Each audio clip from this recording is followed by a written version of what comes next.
तर लाडक्या बहिणींसाठी अत्यंत महत्त्वाची बातमी आहे. कारण की आता तुम्ही पाठीमागच्या व्हिडिओमध्ये पण एक-एक जण सांगितले होते आणि एक-एक जण कमेंट पण केलेले आहेत, की ई-के-वाय-सी बाबतीत ज्यांची ई-के-वाय-सी झालीच नाही, ज्यांना पैसे आलेलेच नाही, ज्यांचे हप्ते थांबलेले आहेत.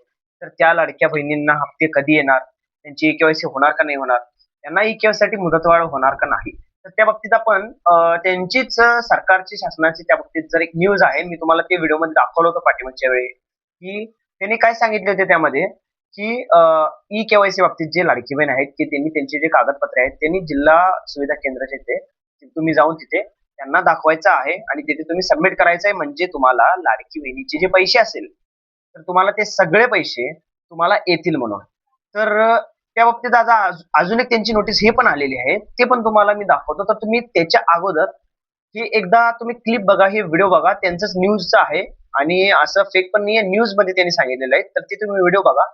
त्यानंतर ना मी तुम्हाला अनेकदा त्या बाबतीत तुम्हाला काय असेल ते विचारतो. तुम्ही त्यानंतर तुमचं मत सांगा मला काय असणार आहे? कारण की हे खरं आहे का नाही आहे? कारण की या बाबतीत बघा, तुम्ही एकदा बघा हे. लाखों महिलाओं के लिए इस वक्त की सबसे बड़ी और राहत भरी खबर सामने आ रही है। राज्य सरकार की बहुचर्चित मुख्यमंत्री माझी लाड़की बहन योजना को लेकर अब एक बड़ा फैसला लिया गया है।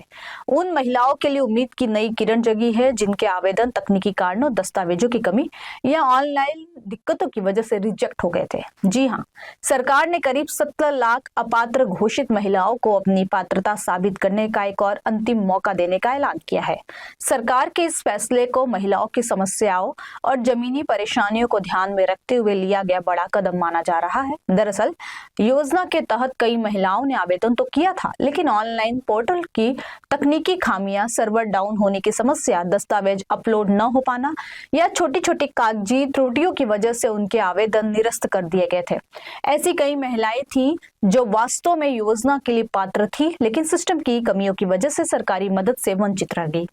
ऐसे में अब सरकार ने नियमों में अहम बदलाव करते हुए इन महिलाओं को राहत देने का फैसला किया है।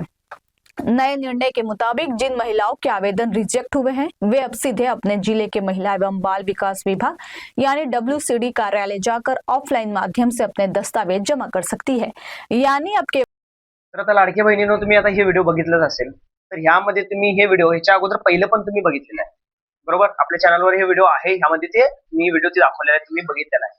तर आता ह्या बाबतीतच तुम्ही ह्याचा आता दुसरा व्हिडिओ बघा तुम्ही. म्हणजे तुम्हाला कळेल पूर्ण. आता ही व्हिडिओ बघा.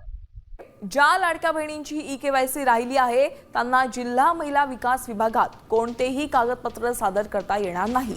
याबाबतचे कोणतेही निर्देश सरकारने दिले नाहीत। राज्यात आतापर्यंत 1,77,00,000 बहिणी या योजनेसाठी पात्र ठरलेल्या आहेत। तर आता लाडक्या बहिणींनो, तुम्ही आता हे सुद्धा व्हिडिओ बघितला. तर ह्यामध्ये मला सांगा, हे न्यूज जे आहे, हे त्यांनी न्यूजमध्ये सांगितलेले आहे, की पहिलं महिला बाल विकास ऑफिसमध्ये तुम्ही जाऊन लाडक्या बहिणींनी तुमचे जे कागदपत्र असेल तुम्ही द्यायचं आहे. त्यानंतर ना त्यांनीच परत सांगितले न्यूजमध्ये, की तिथे जर जात असेल तर लाडक्या बहिणींना त्यांचे ते कागदपत्र काय घेत नाही वगैरे असं.